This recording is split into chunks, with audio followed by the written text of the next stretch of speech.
Bonjour et bienvenue dans cette présentation de la série La Jetée du Moulot en noir et blanc, une série de photos que je vais commenter. Cette série est issue de photos prises de manière opportuniste d'un endroit que je ne connaissais pas lors d'une balade vespérale sur cette plage d'Arcachon. Il était peu avant 17h en février 2025. Le soleil était encore relativement haut dans le ciel, mais quasiment face à nous, ce qui a permis ces photos à contre-jour. Je suis Christian Aumann, un amateur qui veut progresser. Vous pouvez visionner ces photos en mode diaporama et sans commentaire dans une vidéo version portfolio dont vous trouverez l'adresse dans la pastille de suggestions ainsi que dans le descriptif de cette vidéo-ci.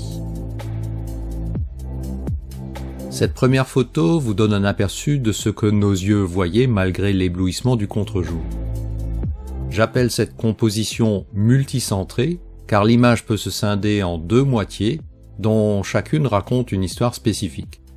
À droite un coucher de soleil, à gauche une jetée avec du public. Chaque demi-photo est coupée à sa mi-hauteur au centre.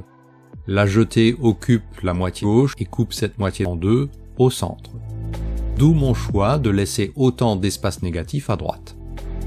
La couleur n'apporte pas beaucoup d'informations. Pour preuve, si je passe l'image en noir et blanc, elle reste totalement compréhensible. Je peux raconter exactement la même histoire, ça fonctionne.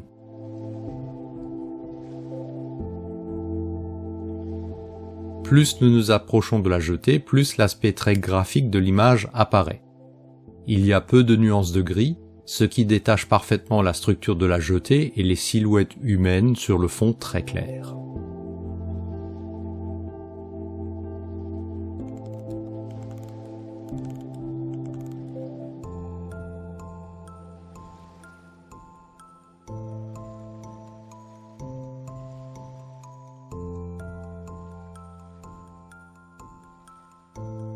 L'œil humain est attiré prioritairement par les zones claires.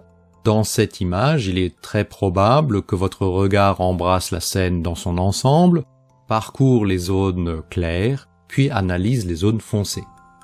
Je présume que vous n'avez pas immédiatement vu que le pieu de droite répond au château d'eau du Cap Ferret sur la rive d'en face.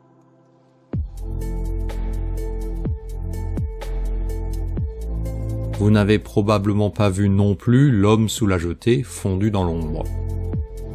Changement d'angle et il apparaît immédiatement, détaché sur le reflet brillant. Il n'est pas le seul sous la jetée. Un petit réajustement du zoom et notre homme solitaire a de la compagnie. Une image raconte rarement toute l'histoire. Elle raconte ce que le photographe choisit de vous raconter.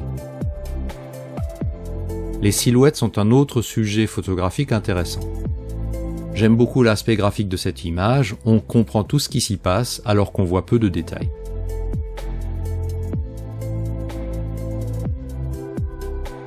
Depuis la jetée en contrebas côté gauche, un garçonnet remplit les douves de son château de sable avec l'eau qu'il puise dans le bassin. Côté droit, illuminé par le soleil couchant, une demoiselle semble absorbée par son reflet. Outre les différences de luminosité, les éléments du décor servent souvent de lignes pour guider le regard. Ici, les lignes guident littéralement le regard vers le phare du Cap Ferret, presque au centre de la jetée, et qu'encadrent les deux lampadaires. En noir et blanc, cette photo est intemporelle. On ne distingue pas les vêtements qui trahiraient leur époque.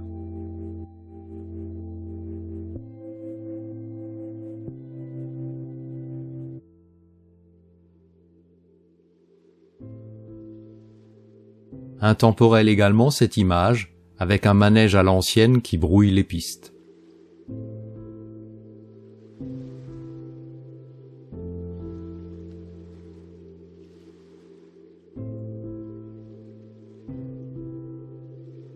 Cette photo me plaît beaucoup. Elle offre à la fois toute l'abstraction par la masse sombre qui cache bien des détails, mais en révèle beaucoup d'autres. La posture très reconnaissable de la fumeuse, un verre, une tasse.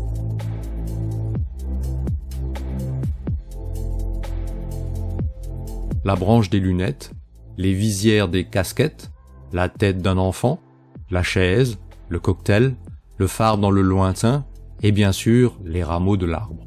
Cette photo confirme la qualité de mon objectif, un Canon EFS 18-135 qui ouvre entre f3.5 et 5.6, il est stabilisé. Cet objectif est un kit lens, c'est-à-dire un objectif relativement économique vendu avec le boîtier. Dans ce cas, il me semble que l'achat boîtier plus zoom était une bonne pioche. C'était un achat il y a près de 15 ans. Et vous, quel est votre avis? Dites-moi en commentaire si l'idée de série de photos commentées vous plaît, si je dois persévérer dans cette voie. Si oui, mettez-lui un pouce levé d'appréciation et d'encouragement. Dites-moi également laquelle de mes photos est votre favorite et pourquoi. Aidez-moi à faire connaître ma chaîne en partageant mes vidéos. Abonnez-vous et activez la petite cloche de notification pour ne rater aucune de mes publications. Vous pouvez retrouver la version blog de cette vidéo sous forme d'article avec photos sur mon blog Je me remets à la photo, dont j'indique l'adresse dans le descriptif de cette vidéo. Je vous souhaite de faire de bonnes photos et je vous dis à bientôt sur l'un de mes médias.